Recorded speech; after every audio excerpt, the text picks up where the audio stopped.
السلام علیکم، میں ہوں رضوان اشرف۔ پاکستان کے اندر جو سیکورٹی کی صورتحال ہے اس وقت بدترین صورت اختیار کر چکی ہے، اور کوئی اب دن ایسا نہیں گزارا، کوئی لمحہ ایسا نہیں گزارا، 24 گھنٹوں کے اندر کوئی ایک وقت ایسا نہیں گزارا کہ جب پاکستان کے اندر بم دھماکے نہ ہو رہے ہوں۔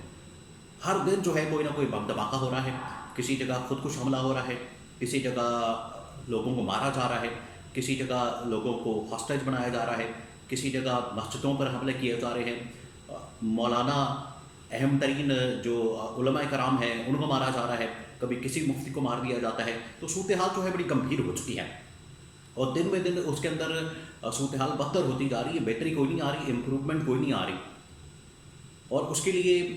اب انہوں نے کیا کیا ہے کہ قومی سلامتی کمیٹی کا اجلاس بلایا ہے جو کہ کل ہونے جا رہا ہے۔ اس کے اندر نہ صرف جو عسکری قیادت ہے، ملٹری قیادت ہے، ملٹری کمانڈ ہے، وہ یہاں پر بیٹھے گی اور بریفنگ دے گی۔ یہ 2-3 واقعات کے اوپر، خاص طور پر جعفر ایکسپریس جو بلوچستان کے اندر حملہ ہوا تھا، اس کے بعد نوشکی کے اندر، بلوچستان میں ہی نوشکی کے علاقے کے اندر بھی حملہ ہوا، وہاں پر بھی ایف سی کے جوانوں کو ٹارگٹ کیا گیا، فوج کو ٹارگٹ کیا گیا۔ تو پاکستان کے اندر صورتحال جو ہے وہ بڑی بگڑتی جا رہی ہے۔ اس کے حوالے سے قومی سلامتی کمیٹی کا اجلاس بلایا گیا ہے تاکہ اس کے بارے میں ایک تو بریفنگ دی جا سکے، دوسرا جو ہے اس کے حوالے سے پارلیمنٹیرینز کو آگاہ کیا جا سکے۔ اب اس پر پی ٹی آئی اور عمران خان کا موقف کیا ہے، اس حوالے سے ان کا کیا کہنا ہے، اس کے بارے میں کوئی بڑی اہم ترین معلومات اس وقت میرے پاس موجود ہے، وہ آپ کے ساتھ میں شیئر کرتا ہوں۔ قومی سلامتی کمیٹی کا اجلاس، اس کا ایجنڈا کیا ہوگا، اس کے اندر کون کون شامل ہوگا، کیا اس کے اندر پوائنٹس ہوں گے،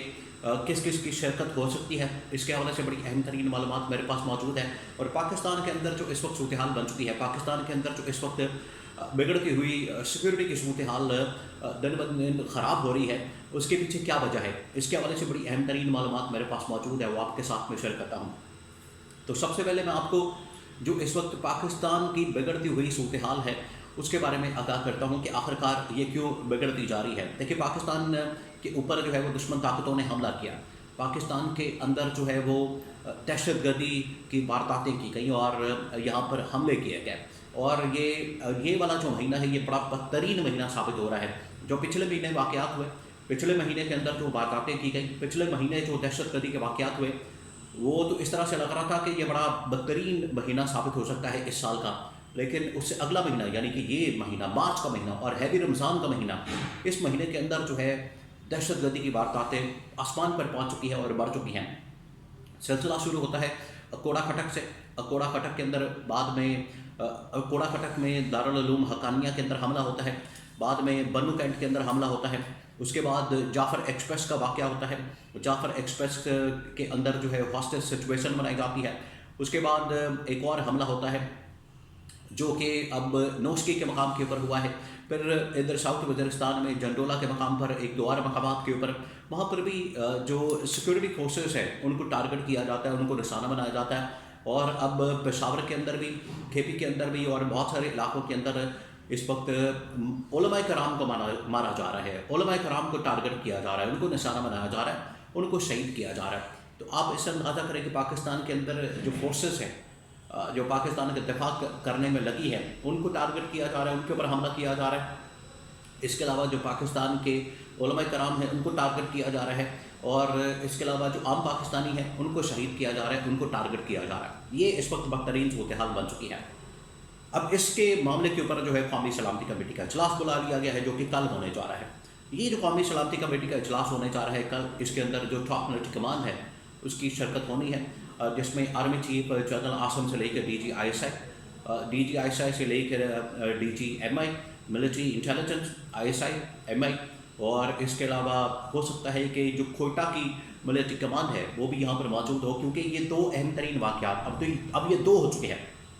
جو کہ بلوچستان کے اندر یہ واقعات ہوئے ہیں۔ ایک واقعہ ہوا ٹرین کے اوپر جو حملہ کیا گیا، وہ دہشت گردی کا واقعہ جس میں ہاسٹیج سچویشن بنائی گئی، وہاں پر لوگوں کو یرغمال بنایا گیا۔ دوسرا جو ہے نوشکی کے مقام کے اوپر، بلوچستان کے علاقے میں نوشکی کے مقام کے اوپر بھی اسی طرح کا ایک حملہ کیا گیا ہے۔ تو یہ ایجنڈا اور یہ اس کے اندر پوائنٹس شامل ہوں گے۔ ایک تو یہ کہ بریفنگ دی جائے گی جعفر ایکسپریس اور بلوچستان کے اندر اوور آل سیکورٹی سچویشن کے اوپر، اور اس میں جو سول قیادت ہے اس کو آگاہ کیا جائے گا، اس کو بریفنگ دی جائے گی اور ان کو آن بورڈ لیا جائے گا۔ جہاں تک پی ٹی آئی کی بات ہے، پی ٹی آئی کا موقف ہے تو پی ٹی آئی نے اس حوالے سے رضامندی ظاہر کر دی ہے، انہوں نے اس حوالے سے گو ہیڈ دے دیا ہے، گرین سگنل دے دیا ہے، اور وہ کہہ رہے ہیں کہ ہم بالکل پاکستان کی سلامتی اور بقا کے لیے اس میٹنگ کے اندر جا رہے ہیں، اس ملاقات کے اندر جا رہے ہیں، اور اس ملاقات کے اندر ہم شرکت کریں گے، اس ملاقات کے اندر ہم پارٹیسپیٹ کریں گے، اور جو بھی نقطہ نظر ہوگا فوج کا، جو بھی نقطہ نظر ہوگا اس حوالے سے وہ ہم ان کا اپنا جو نقطہ نظر ہے ان کے سامنے رکھیں گے، جو ان کا ہوگا وہ ہمارے سامنے رکھیں گے۔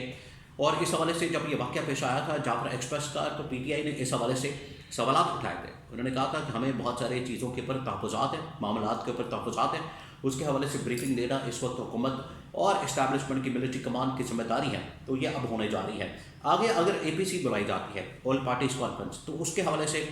پی ٹی آئی نے عمران خان کی شرط رکھی ہوئی ہے کہ اگر آپ نے اے پی سی کے اندر پی ٹی آئی کو بلانا ہے تو اس کے لیے عمران خان کو ہونا بڑا ضروری ہے۔ عمران خان کو بلایا جائے گا تو اس کے بعد ہی اے پی سی ہوگی، اس کے بعد ہی آل پارٹیز کانفرنس بلائی جائے گی۔ اب اس پر یہ جو اوپر نیچے واقعات ہو رہے ہیں، اس میں یہ کتنی بڑی تھریٹ بن چکا ہے۔ دیکھیے یہ پاکستان کے لیے ایک بہت بڑی تھریٹ بن چکا ہے، کیونکہ پاکستان کے اندر سے جب یہ واقعات ہوئے ہیں تو نہ صرف گورنمنٹ کی جانب سے اور فارن آفس کی جانب سے، بلکہ جو ٹاپ ملٹری کمانڈ ہے اور ایون کہ D G I S P R کی جانب سے جو پریس کانفرنس کی گئی، ان کی جانب سے دو ٹوک موقف اختیار کیا گیا، اور یہ کہا گیا کہ اس کے اندر افغانستان ملوث ہے، افغانستان کی گورنمنٹ کو اس میں ملوث کیا گیا، افغانستان کی سرزمین استعمال ہو رہی ہے اس کو شامل کیا گیا کہ وہاں سے سپورٹ ملتی ہے، اور ساتھ ہی اس کو جو آپریٹ کرتا ہے افغانستان سے، جو یہ سارے معاملات کو آپریٹ کرتا ہے، دہشت گردی کے واقعات کو آپریٹ کرتا ہے، دہشت گردوں کو آپریٹ کرتا ہے، ان کو ہر طرح کی سپورٹ اور ہر طرح کی امداد ملتی ہے، ان کو فائنینشیل سپورٹ، لاجسٹک سپورٹ، ان کو ٹریننگ وغیرہ، اسلحہ، ساز و سامان، جو کچھ بھی ملتا ہے وہ افغانستان سے ملتا ہے، لیکن اس کو پرووائڈ کرنے والا کون ہے؟ یہ پیچھے انڈیا اور بھارت ہے۔ یہ اسٹیبلشمنٹ نے بھی، پاکستان کی فوج نے بھی اس حوالے سے آگاہ کیا، اور پاکستان کی گورنمنٹ نے بھی بتایا کہ اس کے پیچھے یہ دو ممالک ہیں۔ تو پاکستان نے اب ان دو ممالک کے ساتھ پنگا لیا، اور ان دو ممالک جو ہے وہ آڑے ہاتھوں لیا، للکارا ہے۔ تو ظاہری بات ہے جب اس طرح کی للکار ہوگی، اس طرح سے للکارا جائے گا، اس طرح سے ان کو ٹیک آن کیا جائے گا، اور ان کو آنکھوں میں آنکھیں ڈال کر بات کی جائے گی، جواب دیا جائے گا، تو پھر ریاکشن آئے گا، رد عمل آئے گا۔ اس لحاظ سے اس حوالے سے ان کو اب تیار رہنے کی ضرورت ہے۔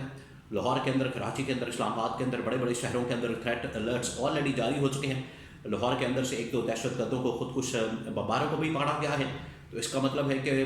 کسی وقت بھی کسی بھی شہر میں کوئی بڑا واقعہ ہو سکتا ہے۔ تو یہ اتنی بڑی دہشت گردی کی جو وارداتیں اور لہر آئی ہے، اس کے پیچھے جو افغانستان اور انڈیا کا ہاتھ ہے، اس کو ایکسپوز کیا گیا، اس کو ننگا کیا گیا ہے۔ تو اب اس طرح کی وارداتیں مزید بڑھیں گی، اور ان کی جانب سے نہ صرف بی ایل اے کو سپورٹ کیا جا رہا ہے، ٹی ٹی پی کو سپورٹ کیا جا رہا ہے، بلکہ جتنی پاکستان کے اندر اس وقت کالعدم تنظیمیں ہیں ان کو سپورٹ کیا جا رہا ہے، اور یہ ایک بہت بڑی تھریٹ بن کر پاکستان کے لیے خطرناک اور خوفناک صورتحال بن چکی ہے۔